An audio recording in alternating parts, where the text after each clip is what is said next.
How to reverse insulin resistance. If you or somebody that you love is insulin resistant, send them this video. They'll thank you later. We're going to talk about how to go from this to this, or from this to this, by focusing on something called insulin resistance.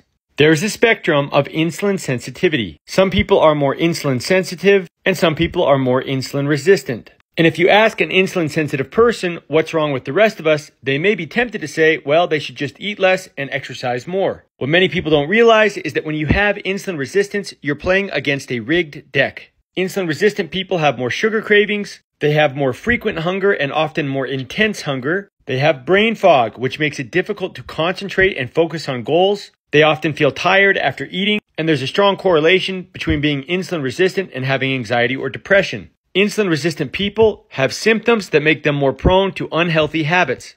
The unhealthy habits lead to more insulin resistance, and the cycle perpetuates itself into a destructive problem, leaving us feeling very, very frustrated. In order to get insulin under control, we need to know what increases insulin levels and what reduces insulin levels. If you struggle with snacking and overeating, then fasting might be a great solution. When we're fasting, we're not starving. We're simply switching fuel sources. Instead of burning food for fuel, we are burning body fat for fuel. And while we're in a fasted state, burning body fat for fuel, we are keeping our insulin levels low. This allows our bodies to regain some insulin sensitivity. A diet that is high in processed carbohydrates and sugar is also a problem. And a wonderful way to fix this problem is with fiber. If you go to my TikTok page, I have a playlist right here called the Fiber and Fasting Playlist. And on this playlist, I have episodes explaining how fiber can help control glucose and insulin levels.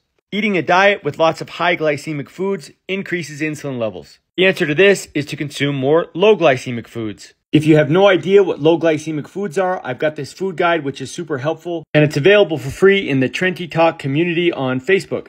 You can request to join, and right here at the top we have the food guide, and you can either download it, print it out, or save it to your phone. A sedentary lifestyle leads to low muscle mass, which makes it difficult to control insulin levels. The answer to this is to build that muscle mass with exercise and resistance training. The nice thing about this is you can start with things like fasting, fiber, and low glycemic foods, and often very quickly you can start to see some of these symptoms disappear.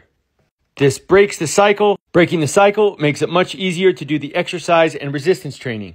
These are some straightforward solutions that will help you go from being more insulin resistant to more insulin sensitive.